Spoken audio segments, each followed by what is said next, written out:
Hello, bachcho, let's read the question first. Question says the step-up transformer operates on 230 volt line and supplies a load of 2 ampere. Ratio of primary to secondary winding is 1 to 25. The current in primary is first 15 ampere, second 25 ampere, third 50 ampere, fourth is 12.5 ampere. So students, सबसे पहले आपको समझना होगा की concept क्या use हो रहा है. तो की कंसेप्ट इज ट्रांसफार्मर. देखो, जो ट्रांसफार्मर क्या करता है, ये वोल्टेज को बढ़ाता है और कम करता है. अगर मान लो वोल्टेज को बच्चों बढ़ा रहा है, राइट, मतलब जो आपका आउटपुट वोल्टेज इनपुट वोल्टेज से बड़ा है तो उसको कहते हो आप स्टेप अप ट्रांसफार्मर. और अगर मान लो वोल्टेज को कम कर रहा है बच्चों, मतलब आपका आउटपुट वोल्टेज इनपुट से कम है, तो क्या होगा, स्टेप डाउन ट्रांसफार्मर. ये होता है. और आपको पता है ट्रांसफार्मर के लिए क्या होता है बच्चों, जो v S by we p होता है, वोल्टेज इन सेकेंडरी, मतलब output voltage divide by voltage in primary, that means input voltage, वो होता है आपका i s by i p, sorry मतलब n S by N p होता है बच्चों. क्या होता है आपका, N S by N p. N s क्या है, number of turns in secondary. N p क्या है, number of turns in primary. ये है बच्चों, ये क्या है आपका N S by N P.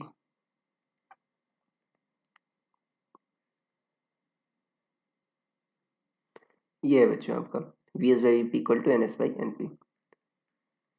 अब आप देखो, आपको पता है अगर आइडियल ट्रांसफार्मर माने तो बच्चों जो इनपुट पावर रहती है वही आउटपुट पावर भी होती है. तो मतलब पी क्या होता है, पावर वी आई.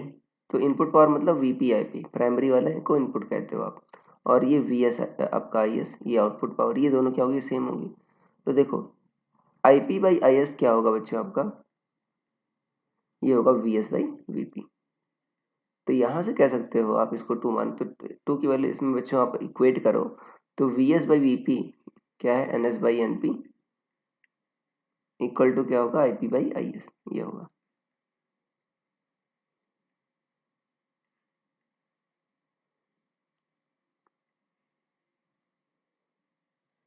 ठीक है. अब देखो ratio of current in primary to secondary windings दे रखा है बच्चों, मतलब n p by n s दे रखा है 1 to 25. Primary to secondary windings 1 to 25 दे रखा है, मतलब n S by N p क्या होगा, 25/1. सो 25/1 क्या होगा आपका, आई पी बाई आई एस के बराबर होगा. आई पी और आई एस सेकेंडरी में बच्चों जो है आपका करंट कितना है, देखो लोड को कितना सप्लाई कर रहा है, 2 एम्पियर, मतलब आउटपुट करंट सेकेंडरी करंट के बराबर होता है. तो वो आपका 2 हो गया. तो आईपी कितना हो जाएगा, 25/2, मतलब 50 एम्पियर आ गया. तो ये आ गया बच्चों. तो आपका ऑप्शन नंबर सी सही हो जाएगा. So I hope you understood it well. Best of luck.